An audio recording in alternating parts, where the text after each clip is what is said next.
Sofie sa narodila ako zdravé dieťa. Narodila sa donosená, veľká, presne na termín, čiže sme sa tešili. Tretí deň som si všimla, že Sofie má teplotu. Večer mi ju asi okolo polnoci zobrali na isku a mi povedali, že dali jej mix infúzií. Ale nejako nereaguje dobre. Tak ju previezli na neonatológiu do Košickej starej nemocnice. Tam už išla do inkubátora. No a asi na 4. deň na neonatológii jej robili magnetickú, kde zistili, že má poškodený mozog. Z čoho? Nikto nevedel.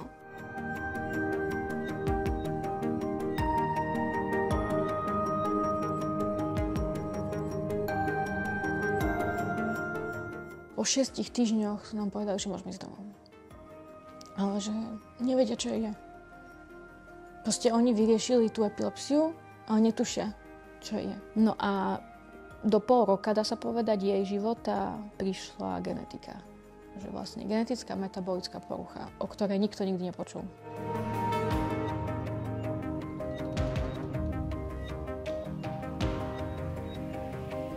Dali 6 mesiacov sa dožívajú deti.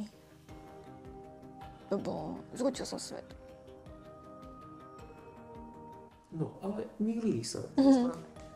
Dnes 2,5 roka.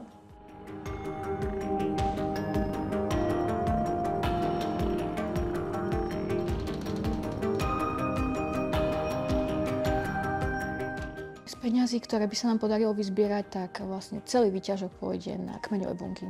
Lebo to sú vlastne jediné, ktoré momentálne sme zameraní a ktoré nám dokážu pomôcť. Kmeňové bunky sme už absolvovali 3-krát. Vlastne následne ešte plánujeme 2 dávky, čo nám bolo aj odporúčané. Už po tej druhej môžem povedať, že už nastalo lepšie fixujeme pohľad, lepšie sme otvárali ručky.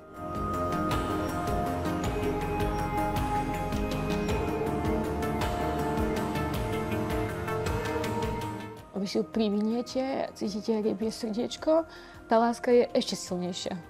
Proste, a tým, že som s ňou non-stop, ja neviem bez nej žiť. Už neviem odísť ani na hodinku od nej, lebo proste, čo je s ňou? Láska sa len množí. Neokresáva sa, len sa množí. Každým ďalším dňom.